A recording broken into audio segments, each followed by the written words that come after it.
Hello everyone, I'm Mike Ryman, and this video is intended to discuss the issues of pulpit plagiarism and whether there is a difference between academic plagiarism and pulpit plagiarism. Forgive me that when I do my reading of my notes, my computer is reflected in my glasses, and that might be a little bit distracting, and I've tried everything to get rid of that, and I just can't seem to do it. But to start off with, I think the best thing we need to do is to define plagiarism itself.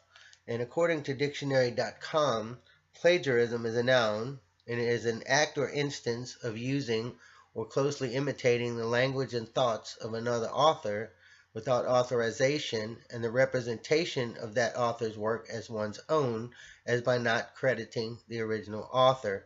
The synonyms for plagiarism are appropriation, infringement, piracy, counterfeiting, theft, borrowing, cribbing, and passing off. Now, we do know that in the academic world, plagiarism runs rampant. It's really hard for students nowadays, especially with the access of the internet and the media, to be able to find other people's ideas and words and to use those and think that we won't get caught. But when it comes down to the pulpit itself, I think there's a very gray area there. That in my research, I found that it's not uncommon for pastors and ministers to use sermons from a book of sermons. And in one instance that I found online, there was a pastor who spoke of that he had used the book of sermons for years when he first started out, and the man who actually wrote the book came to his town and was teaching at a different church, and people came to him, the person who had used the book of sermons, and said, "You won't believe this, but that man down there at the other church is preaching all your sermons." So in that instance, I think sometimes giving credit where credit is due is something that needs to be done. And in an article on ChristianityToday.com by Jamie Buckingham, who is the senior minister of Tabernacle Church in Melbourne, Florida, Jamie, quote, and I will quote him, he says that pulpit plagiarism, courtesy demands a certain amount of credit, and ethics demand you not retell a story as if it happened to you unless it really did. I know a lot of pastors have a tendency to hear a sermon somewhere or a snippet and think that it'll never get found out and that they'll use it, but that's something they should do.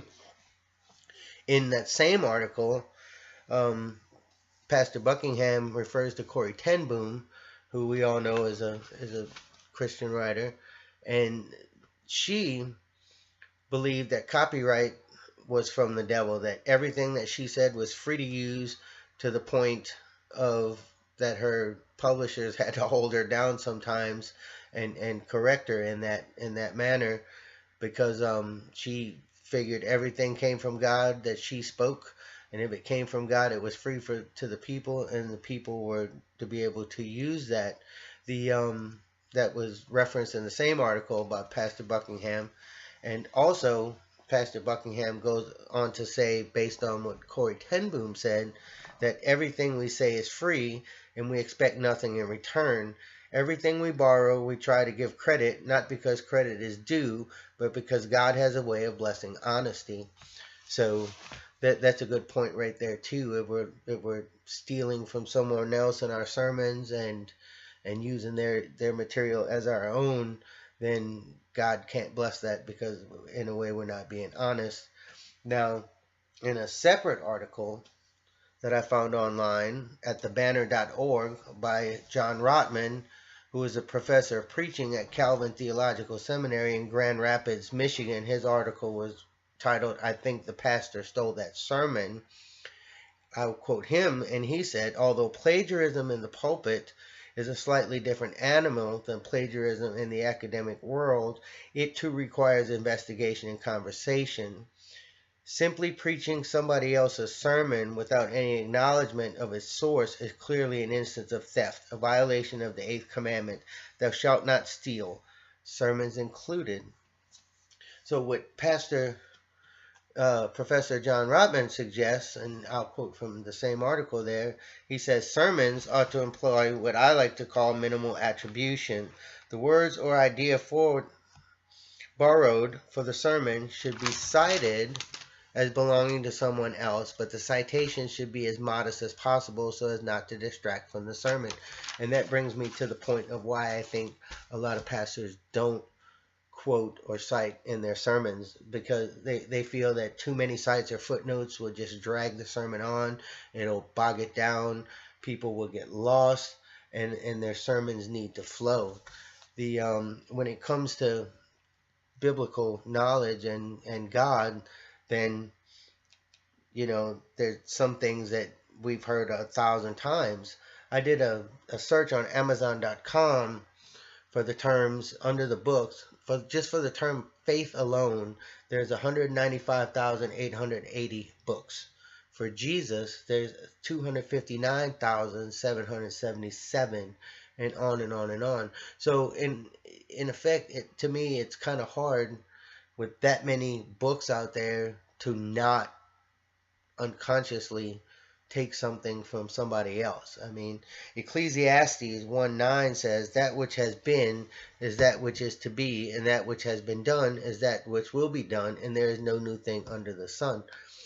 When it comes to God and it comes to our sermons, I think that we should just keep an open mind that sometimes something's going to be borrowed, sometimes unintentionally. I think that we should strive to give credit where credit is due, in the forms of, I recently read a book by author, and the subject was, and it gave me the idea for this sermon, and then you're free to go into your sermon without having to just go back and forth. In conclusion, I would say that plagiarism in the pulpit, if you do take something unintentionally from someone else and use it as your own ideas, you are just as liable of theft as you would be in the academic world. That said, I hope this was a very informative video for you. God bless. See you soon.